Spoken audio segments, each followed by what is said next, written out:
Pada kesempatan ini perlu kami sampaikan karena fenomena untuk penentuan 1 Ramadan dan juga 1 Syawal pada tahun 1447 Hijriah atau 2026 ini memang ada potensi untuk perbedaan antara organisasi Muhammadiyah dan pemerintah maupun juga NU.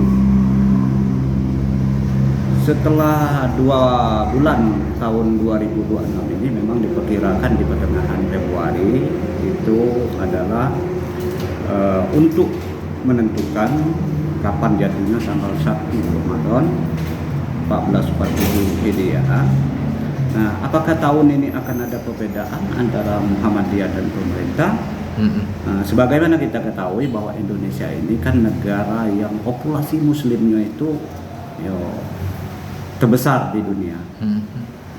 Nah, dinamika unik yang ada di Indonesia ini terkait dengan penetapan awal bulan Qomariyah itu ada 2 metode yang sangat signifikan yang muncul di permukaan yang sudah sama-sama kita kenal, yaitu metode utamanya itu metode hisab dan metode ru'yat. Nah, perkembangan dari kedua metode ini sudah lama berkembang di Indonesia terkait dengan penetapan awal bulan atau kalender Hijriah. Dari prediksi awal 2026 ini dalam penetapan awal bulan khususnya di bulan Ramadan, karena kita tahu Kementerian Agama ditugaskan terkait dengan 3 bulan, yaitu bulan Ramadan, bulan Syawal dan bulan Zulhijjah. Selebihnya Kementerian Agama tidak seperti yang kita hari ini, gitu kan.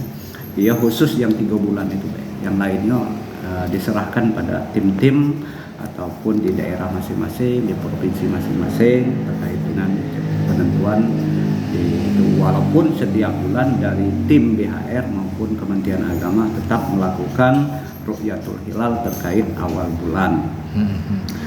Nah, di tanggal 17 Februari itu merupakan tanggal 29 Sya'ban yang menjadi terjadinya konjungsi atau ijtimah.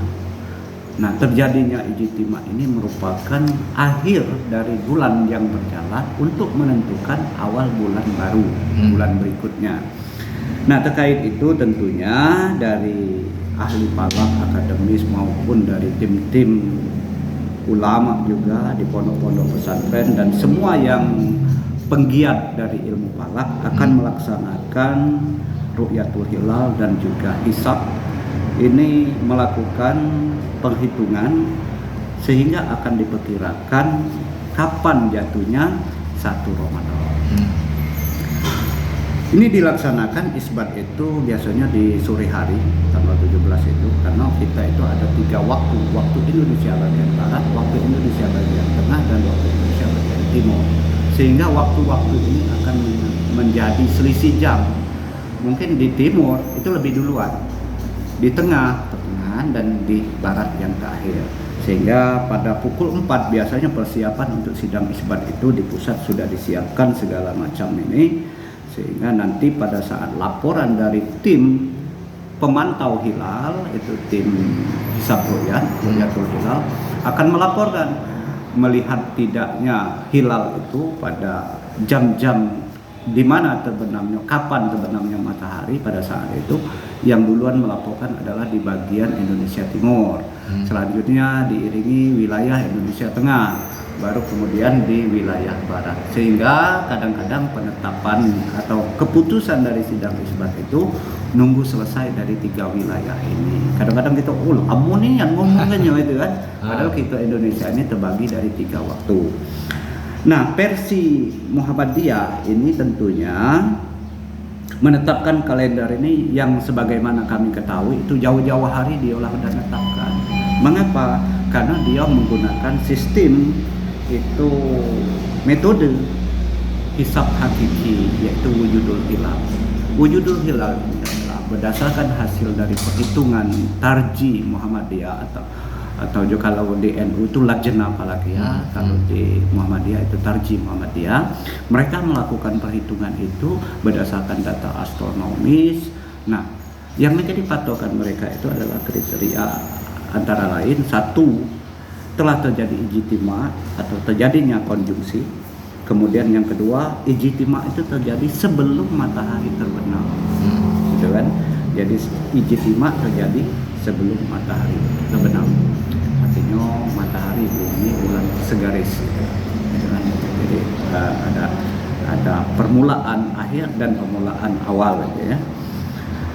Yang ketiga, saat matahari terbenam, piringan bulan yang bagian atas itu dia berada di atas ufuk, walaupun hasilnya itu berapapun tingginya, yang penting positif, maka besoknya jatuh tanggal 1.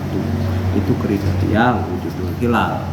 Sehingga kaitan dengan penetapan pada 1 Ramadan tahun ini, mereka menetapkan tanggal 18 Februari, gitu kan. Karena perhitungan mereka itu adalah kriterianya wujudul hilal. Yang kedua, versi pemerintah dan juga versi NU. Pemerintah Indonesia pada intinya mengadopsi dari kedua metode itu, metode hisab dan juga metode ru'yat. Hisab itu digunakan untuk melengkapi data astronomis, di mana kita akan melihat bulan, ketinggian bulannya berapa sudut matahari, berapa sudut bulan, itu semua diperhitungkan sehingga pada saat kita menentukan titik pemantauan itu memang sesuai dengan data koordinat astronomi. Artinya secara signifikan mau tidak mau ru'yatul hilal itu harus menggunakan hisab dengan perhitungan itu. Tanpa hisab dia tidak bisa ada sebasing nyoba naruh alat itu kan, di sini tidak bisa cek itu. Dia harus disesuaikan dengan data astronomis. Jadi tidak terlepas dari hisab juga. Ru'yatul hilal itu dia tetap menggunakan hisab. Jadi antara keduanya itu saling melengkapi. Itu idealnya. Mengapa dikatakan saling melengkapi? Tanpa hisab ru'yat itu ya dia nganar, tidak bisa fokus di mana, matahari terbenam di mana, bulan akan muncul di mana. Nah itu makanya dia menggunakan hisab. Tapi hisab tanpa ru'yat selamanya tidak bisa dibuktikan. Apakah ketinggian hilal itu bisa dilihat atau tidak, kan tidak bisa membuktikannya. Nah makanya dia antara keduanya, pemerintah mengadopsi itu tiada lain, di satu sisi dia menggunakan data astronomi untuk hisab, di sisi lain dia harus dibuktikan hasil hisab itu apakah betul-betul empiris, apakah bisa dibuktikan pada ketinggian sekian bulan bisa dilihat, itu dia.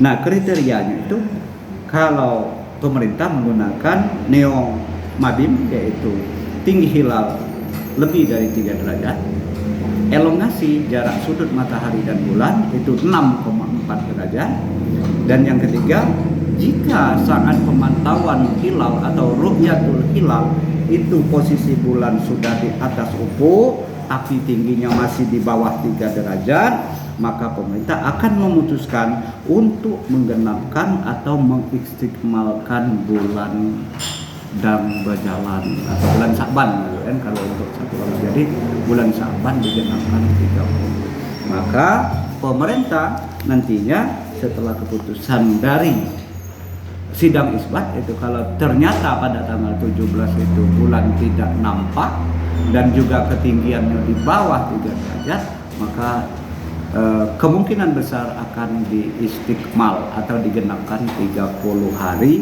bulan Sa'ban. Kalau sudah digenapkan itu berdasarkan syarat neo mabim atau kriteria mabim untuk menentukan puasa di tahun ini, yaitu jatuh pada Kamis lusonyo tanggal 19 Februari 2026. Itu berdasarkan analisa astronomi. Tapi semua keputusan itu nanti kita menunggu hasil sidang isbat pada tanggal 17 Februari nanti dari Menteri Agama. Dan juga walaupun potensinya itu memang berbeda, itu kita harus bersikap bijak terhadap masyarakat, karena potensi berbeda itu kadang-kadang ya memang kita agak awam dengan pengetahuan kita tentang astronomi maupun tentang ilmu falak maupun tentang hisab ru'yat, sehingga kalau kita ingin berbeda Ya kita harus tahu dulu penyebab perbedaan apa, kita ada ilmunya sehingga bisa mengoreksi sistem masing-masing. Tapi kalau tidak ada ilmunya, bagaimana kita menyatakan itu beda? Kan casingnya baik, luarnya baik berbeda, tapi kita tidak tahu latar belakang apa yang menyebabkan perbedaan. Jadi kalau untuk kepastiannya kaget pas ya di tanggal untuk ini. penentuan awal bulan itu kita tunggu hasil sidang isbat. Jadi keputusan pemerintah untuk legalitasnya ya itu diwakilkan kepada Menteri Agama. Jadi Menteri Agama merupakan hak otoritas terkait dengan legalitas pelaksanaan di kapan itu tanggal 1 Ramadan. Yang pertama kita harus toleransi. Jadi walaupun berbeda, kita tetap mengutamakan toleransi, menghormati, menghargai, jangan saling mencela, itu kan? Karena yang puasa duluan sah, yang belakangan juga sah. Nah, yang tidak sah itulah saya katakan tadi, yang tidak puasa, gitu kan? Yang kedua, itu menghimbau untuk ikuti ulil amri. Ulil amri selaku pemerintah kita, selaku pemimpin kita. Itu juga MUI juga menyarankan dan juga buat fatwa itu pada tahun 2024 itu ini menyarankan untuk menjaga kemaslahatan dijamin oleh